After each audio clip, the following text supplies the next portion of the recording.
जय करवा माता। 20 अक्टूबर 2024 रविवार के दिन करवा चौथ मनाया जाएगा। तो आज हम बताएंगे करवा चौथ का दो कथा। देवी करवा अपने पति के साथ तुंगभद्रा नदी के पास रहती थी।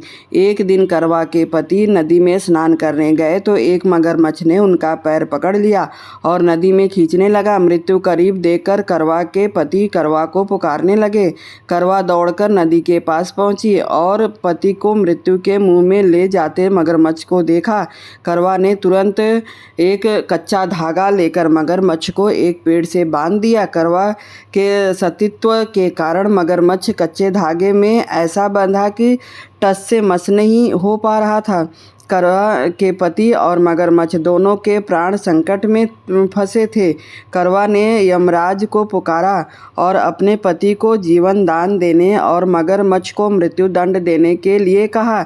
यमराज ने कहा, मैं ऐसा नहीं कर सकता क्योंकि अभी मगरमच्छ की आयु शेष है और तुम्हारे पति की आयु पूरी हो चुकी है। क्रोधित होकर करवा ने यमराज से कहा, अगर आपने ऐसा नहीं किया तो मैं आपको श्राप दे दूंगी।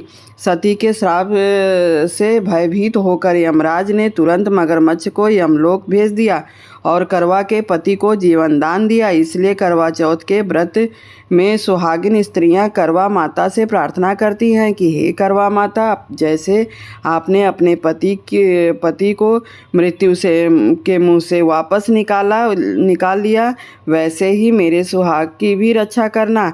करवा माता की तरह सावित्री ने भी कच्चे धागे से अपने पति को वट वृक्ष के नीचे लपेट कर रखा था। कच्चे धागे में लिपटा प्रेम और विश्वास ऐसा था कि यमराज सावित्री के पति के प्राण अपने साथ नहीं ले जा सके। सावित्री के पति के प्राण यमराज को लौटाना पड़ा और सावित्री को वरदान देना पड़ा कि उनका सुहाग हमेशा बना रहेगा और लंबे समय तक दोनों साथ रहेंगे। बोलो करवा मैया की जय। मैं आप लोगों को दूसरी कथा बताती हूँ। तो पौराणिक कथाओं के अनुसार कार्तिक महीने के कृष्ण पक्ष की चतुर्थी को करवा चौथ का व्रत किया जाता है। इसमें गणेश जी का पूजन होता है। प्राचीन काल एक द्विज नामक ब्राह्मण के 7 पुत्र और एक बीरावती नाम की कन्या थी। बीरावती एक सुंदर और धर्मनिष्ठ राजकुमारी थी। वह अपने 7 भाइयों की इकलौती बहन थी। विवाह के बाद बीरवती ने पहली बार अपने पति की लंबी उम्र के लिए करवा चौथ का व्रत रखा था। उसने दिन भर अन्न जल ग्रहण नहीं किया और पूरी श्रद्धा के साथ व्रत का पालन किया। लेकिन दिन ढलते ढलते भूख और प्यास के कारण वह अत्यधिक कमजोर हो गई। बीरवती की यह दशा देखकर उसके भाई चिंतित हो गए। वे अपनी बहन की हालत देखकर दुखी हो गए और उसे व्रत तोड़ने के लिए मनाने लगे। लेकिन बीरवती ने कहा कि जब तक चंद्रमा उदित नहीं होता है वह व्रत नहीं तोड़ेगी। बीरवती के भाइयों ने अपनी बहन की हालत देखकर एक उपाय सोचा। उन्होंने पेड़ की आड़ में छल से एक दर्पण का उपयोग करके नकली चंद्रमा बना दिया। भाइयों ने बीरवती से कहा कि चंद्रमा निकल आया है और उसे देखकर व्रत तोड़ लो।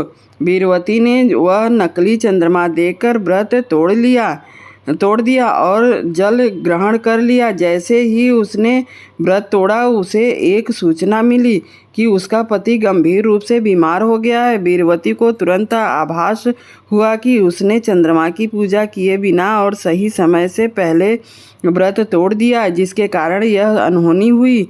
वह अत्यधिक दुखी हुई और पश्चाताप करने लगी। अपने पति की लंबी आयु के लिए बीरवती ने दृढ़ संकल्प किया और पूरी श्रद्धा के साथ करवा चौथ का व्रत फिर से रखा। उसकी भक्ति और समर्पण से प्रसन्न होकर माता पार्वती ने उसे आशीर्वाद दिया। उसका पति स्वस्थ हो गया।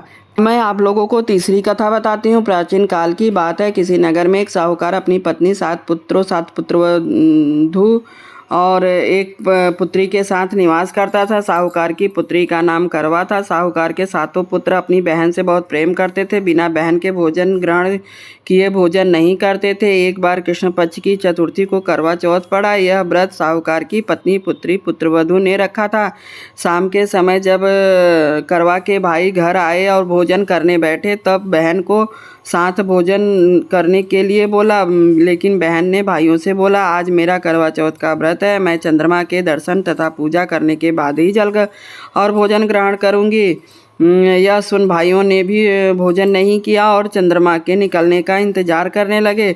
कुछ देर इंतजार करने पर चंद्रमा नहीं निकले तो अपनी बहन को भूखा प्यासा परेशान देखकर भाइयों ने को एक उपाय सूझा। सारे भाई नगर के बाहर गए और एक पेड़ पर चढ़कर वहाँ आग जला दी और घर आकर अपनी बहन से कहा, चंद्रमा निकल आए, चलो दर्शन कर लो, अर्घ देकर जल ग्रहण करो। यह बात करवा ने अपनी सभी भाभियों को बताई। चांद निकल आया है, चलिए दर्शन करके जल ग्रहण कीजिए।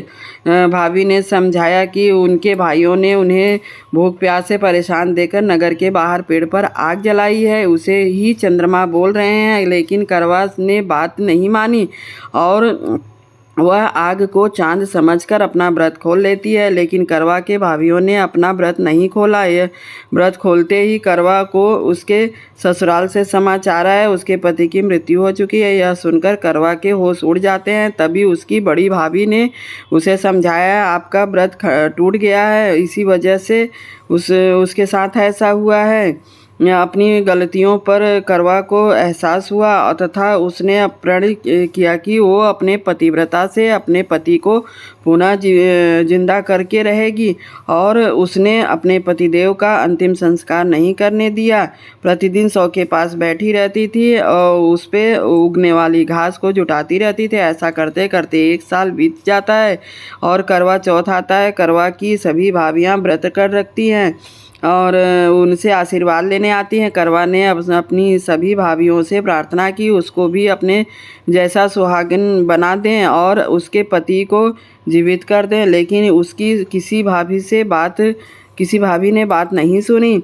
लेकिन जब 6वीं भाभी आई तो उन्हें करवा की हालत पर तरस आ गया और बोला, सबसे छोटी वाली भाभी से बोलना कि तुम्हारे पति को जीवित कर दे, क्योंकि उसके पति की वजह से ही तुम्हारा पति खंडित हुआ था, जिससे ईश्वर नाराज हो गए हैं। इतना बोलकर उसकी भाभी चली गई और जैसे ही सबसे छोटी भाभी आशीर्वाद लेने आई, करवा ने उनसे प्रार्थना की, कृपया आप मुझे सुहागन बना दें, मेरे पति को नया जीवन दे। उसकी भाभी ने मना कर दिया कि मेरे पास पुनर्जीवन करने की क्षमता कहाँ है। भाभी के मना करने पर करवा ने उन पर क्रोध से हमला कर दिया तथा उनका गला पकड़ लिया और बोली, जब तक मेरे पति को जिंदा नहीं करोगी नहीं छोड़ूंगी, हार नहीं मानूंगी।